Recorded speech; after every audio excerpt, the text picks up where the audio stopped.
Hello students, सीखा के online platform पर मैं विद्यासागर आप सभी का स्वागत करता हूं। पुलिस के एग्ज़ाम में महज 2 दिन बाकी हैं, तो लास्ट होते होते जो कुछ भी आपको मिल जाए हिंदी से तो आपके एग्ज़ाम में काम आएगा। तो आज संधि की चर्चा करेंगे। एग्ज़ाम में 1-2 क्वेश्चन संधि से आते हैं पुलिस के एग्ज़ाम में। आइए समझते हैं संधि क्या होती है। 2 वर्णों या ध्वनियों के मेल को संधि कहते हैं। जब 2 वर्ण या ध्वनियां मिलती हैं तो वह संधि कहलाता है। जैसे अगर लिखा है रवि, लिखा है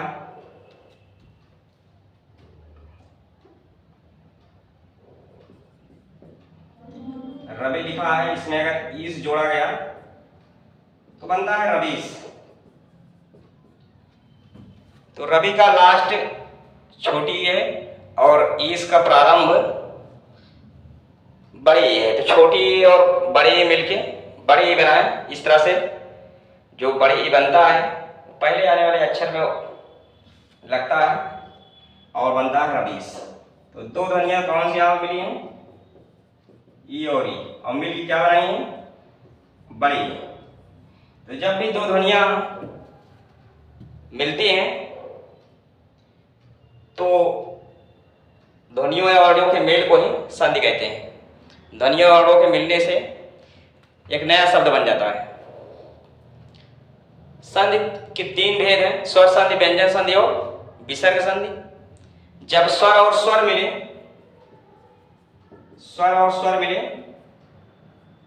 तो वहां पे संधि होगी स्वर संधि, और जब व्यंजन स्वर या व्यंजन से मिले तो वहां पे होगी व्यंजन संधि। व्यंजन स्वर या व्यंजन से मिले तो व्यंजन संधि, और जब विसर्ग का मेल स्वर या व्यंजन से हो तो वहां विसर्ग संधि होगी।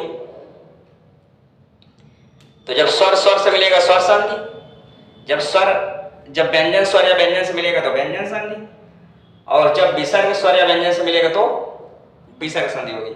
क्योंकि विसर्ग संधि होने की स्थिति में पहले शब्द के लास्ट में ही विसर्ग मिलेगा, जबकि व्यंजन संधि में स्वर पहले शब्द के लास्ट में हो सकता है, दूसरा शब्द व्यंजन से भी स्टार्ट हो सकता है। इस तरह से हो सकता है। जो स्वर संधि है, स्वर संधि के मुख्य रूप से 5 भेद हैं, प्रमुख 5 भेद हैं स्वर संधि के। तो ये जो 5 इसके भेद हैं, जिनमें पहला है दीर्घ संधि, दूसरा गुण संधि, फिर वृद्धि संधि, चौथा है यड़ संधि और आयास संधि। एग्जाम में संधि देकर पूछता है इसमें कौन सी संधि है। संधि देगा और पूछेगा इसमें कौन सी संधि है, या फिर कभी भी संधि देकर उसका विच्छेद करने के लिए, उसको तोड़ने के लिए बोलता है। तो संधि अगर शब्द दिया हो तो उसको आप देखते ही पहचान सकते हो। जो भी दीर्घ संधि का शब्द होगा, जैसे यहाँ पे वार्तालाप लिखा है, अतीत लिखा है और कटुक्ति लिखी है, दीर्घ संधि का जो भी शब्द होगा उस शब्द में आपको बड़ा आ, बड़ी ई या फिर बड़ा ऊ देखने को मिलेगा। वार्तालाप में अगर आप उच्चारित करते हो तो आलाप शब्द अलग होता है। जहां से आलाप शब्द अलग होता है वहां आप देखोगे बड़ा आ मिल रहा है। शब्द में बार उच्चारित कीजिए, जहां से अलगाव आपको नजर आए उच्चारित करने में वहीं भी आपको देखना है। तो अगर बड़ा आ दिखाई देता है, बड़ी ई दिखाई देती है, या फिर बड़ा ऊ दिखाई देता है, तो उसमें दीर्घ संधि होती है। इसका फार्मूला रहता है आकाश वर्ण दीर्घा, कि अगर आ ई ऊ के बाद समान वर्ण आए तो उसका दीर्घ वर्ग हो जाता है। समान वर्ण मतलब आ के बाद आ आए, ई के बाद ई आए और ऊ के बाद ऊ आए। तो वार्तालाप को वहीं से आप तोड़ दीजिए। जैसे इसको आप तोड़ोगे तो वार्ता हो जाएगा और आलाप हो जाएगा। तो आ और आ, वार्ता का लास्ट बड़ा है, बड़ा यहाँ भी है, समान वर्ण मिलने से दीर्घ हो गया, तो यहाँ पर दीर्घ संधि होगी। अब शब्द देख के आप तुरंत इस तरीके से ही पहचान सकते हो कि आप उसमें बड़ा, बड़ी और बड़ा हो। यहाँ पर अगर इसको तोड़ोगे तो बड़ी, अतीत, इत एक शब्द बन रहा है, एक शब्द अति बन रहा है, अति और इत, अति और इत मिलके अतीत बना है, तो छोटी और छोटे मिलके बड़ी बन गया है। इसी तरह अगर ए ओ आए या फिर आर आए तो वहां पर गुण संधि होगा। तो नरेश जैसे लिखा है तो नर और ईस, अगर ए रहता है तो दूसरा शब्द ई से शुरू होता है, और अगर ओ रहता है तो दूसरा शब्द ओ से शुरू होता है, ऊ से शुरू होता है। जैसे देखो महोदय लिखा है, तो महा और उदय मिलके बन गया है महोदय। महा और उदय मिलके क्या बना है? महोदय बना है। अगर ओ की मात्रा है तो दूसरा शब्द ओ से स्टार्ट होगा। महेश्वरी और वनौषधि, अगर आ या आ के बाद ए या आ आता है तो आ में बदल जाता है, तो ये हो जाएगा महा और ऐश्वर्य। महा और ऐश्वर्य। आय और औ को देखकर आप समझ सकते हो उसे वृद्धि संधि, इसी तरह ये वन और औषधि हो जाएगा। या और वा के पहले अगर आधा अक्षर आता है तो उसमें यण संधि होती है। या वा के पहले अगर आधा अक्षर रहे तो वहां पे यण संधि होती है, और अगर या वा के पहले आधा अक्षर न रहे तो वहां पर आयास संधि होती है। तो इन संधियों को देखकर आप इस तरीके से पहचान सकते हो कि दीर्घ संधि उसी शब्द में होगी जिसमें आ, ई और ओ है, बड़ा, बड़ी या फिर बड़ा हुआ है। और ए और ओ अगर रहता है तो गुण संधि होती है, और यदि आय और औ की मात्रा होती है तो उसमें वृद्धि संधि होती है। या के पहले आधा अक्षर आता है यण संधि, और या के पहले अगर आधा अक्षर नहीं आता तो आयात संधि होती है। तो संधि अगर पूछे कि कौन संधि, इस तरीके से आप पहचान सकते हो। तोड़ने की अगर बात है तो जब दीर्घ संधि रहेगा तो दोनों तरफ समान वर्ण मिलेंगे।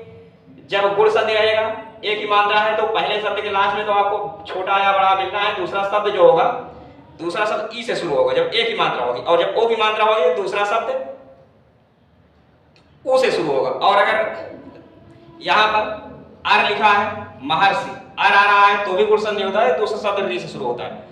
यहां पर अगर आय की मात्रा है तो दूसरा शब्द ए या फिर आई से शुरू होगा। यहां पर आई से शुरू हो रहा है। अगर औ की मात्रा है तो दूसरा शब्द ओ या फिर औ से शुरू होता है। इसी तरह अगर यण संधि है, या पहले आधा अक्षर आया है, या से शुरू है, तो या से शुरू होने पर दूसरा शब्द, पहला जो शब्द होगा, पहले शब्द के लास्ट में आपको छोटी ही मात्रा मिलेगी, स्त्री और उचित। स्त्री और उचित, तो स्त्री उचित हो गया। छोटी या बड़ी की मात्रा मिलनी है जब या रहेगा, लेकिन जब वा रहेगा तो पहले शब्द के अंत में आपको छोटा या बड़ा की मात्रा मिलेगी। जैसे यहां हो जाएगा सु और आगर,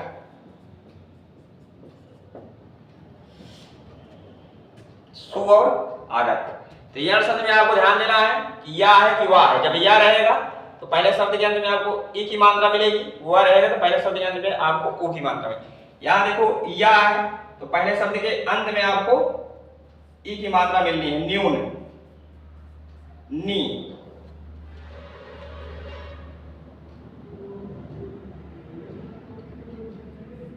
नी और ऊन, नी और ऊन मिलके हो जाएगा न्यून। अब यहां पे जब या वाले पहले आधा अक्षर नहीं आता है तो ऐसी स्थिति में आयास संधि होती है, और आयास संधि होने की स्थिति में अगर वा से शुरू है,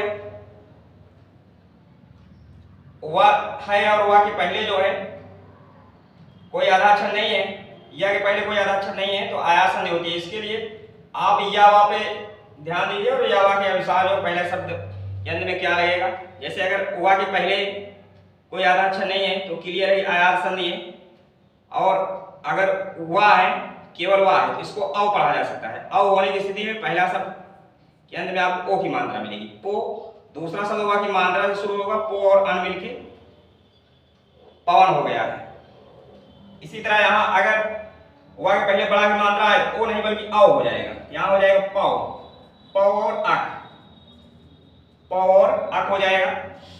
जब वा अकेले हो तो ओ, और आओ हो यानी बड़ा आ भी हो साथ में तो आ हो जाएगा। इसी तरह या अकेले हो, या अकेले होने पर ए हो जाएगा, और अगर या के पहले बड़ा की मात्रा आ जाए तब आय हो जाएगा, यहाँ पर गए हो जाएगा। और दूसरे शब्द में यहाँ पर अक हो जाएगा, और यहाँ पर अन हो जाएगा। उम्मीद है आप स्वर संधि समझ लिए होंगे। चलिए व्यंजन संधि देखते हैं।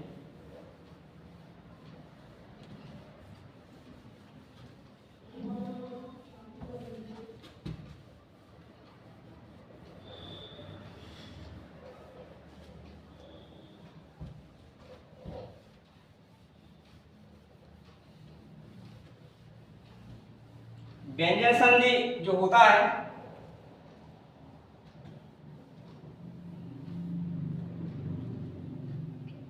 व्यंजन संधि में वर्ग का तीसरा अक्षर आता है,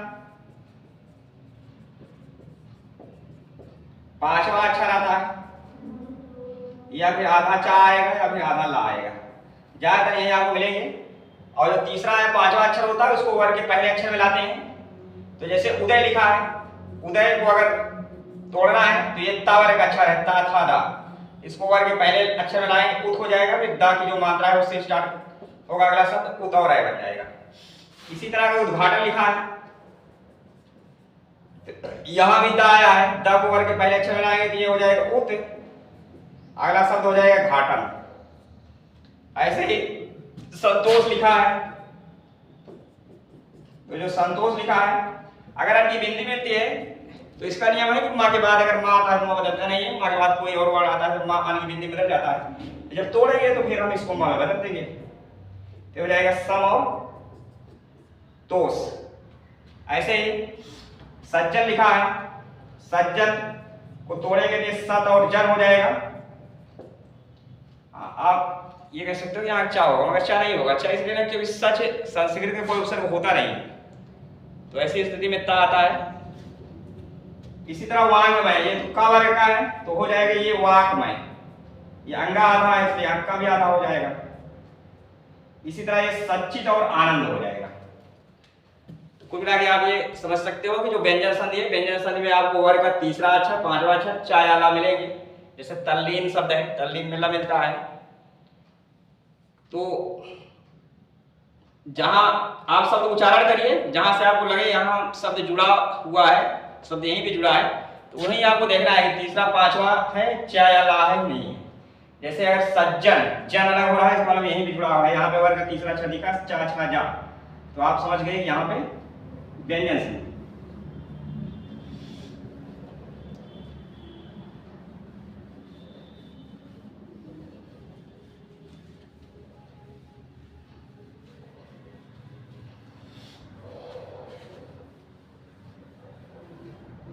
फिर इसके बाद है विसर्ग संधि।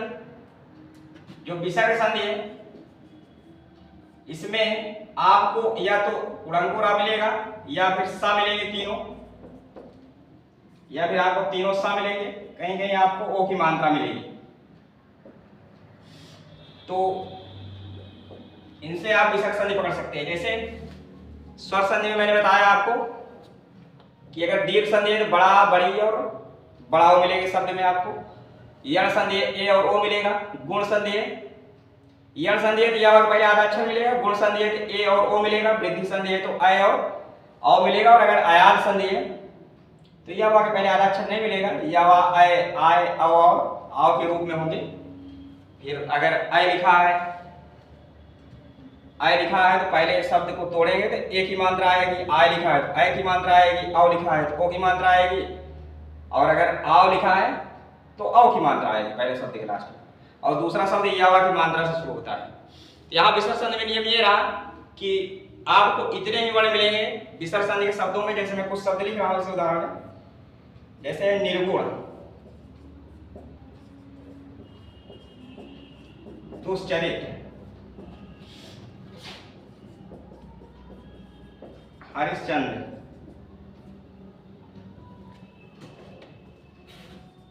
यशोदा, ये शब्द हैं। इसी तरह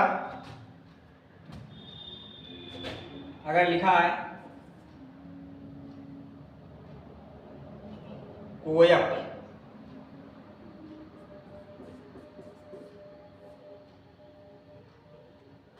चलिए देखते हैं। तो यशोदा जो है, और हाँ इस तरह से आप पहचान सकते हो कि विसर्ग संधि है, ओ की मात्रा रा से सा से और इनके जरिए। और अगर तोड़ना है, तोड़ने में कुछ नहीं, इसी को आपको हटाना है, इसी जगह विसर्ग लगाना है। ओ की मात्रा को आप हटाओ, इसकी जगह विसर्ग लगा दो, रा हटाओ, इसकी जगह विसर्ग लगा दो, यहां सा हटाओ और इसकी जगह विसर्ग लगा दो।